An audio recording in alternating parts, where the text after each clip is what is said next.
حسنی.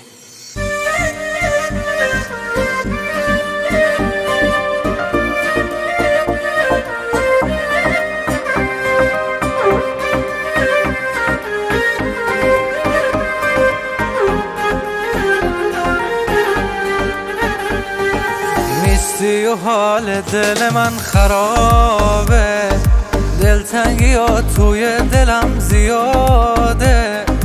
حس میکنم نبود تو پیشم و این غمه که رو قلب من نواره.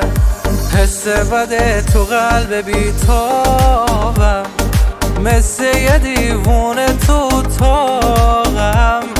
میشینم و میبینم که این روزای من همرنگه با شبای تارم. شبا همش بیتابی و دلتنگی دارم، تنهایی یارم شده و شبگردی کارم.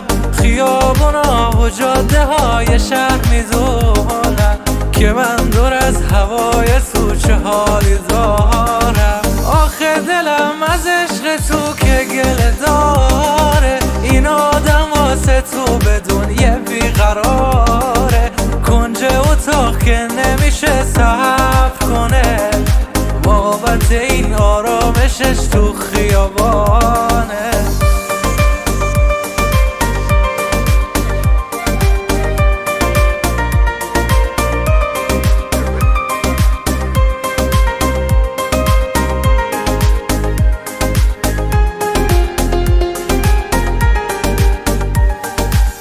هی میخوام فراموشت کنم نمیشه، آتیش قلبا به چشم خاموش نمیشه.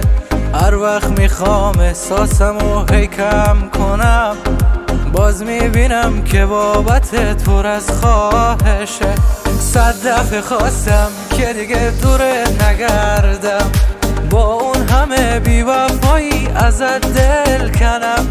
تلاش کردم دیدم که باز نمیشه، نتونستم سرگردون حال خودم باشم. شبا همش بیتابی و دلتنگی دارم، تنهایی یارم شده و شبگردی کارم. خیابونا و جاده های شهر میدونن که من دور از هوای تو چه حالی دارم. آخه دلم از عشق تو که گله داره، این آدم واسه تو بدون یه بیقراره. کنج اتاق که نمیشه صبر کنه، بابت این آرامشش تو خیابان.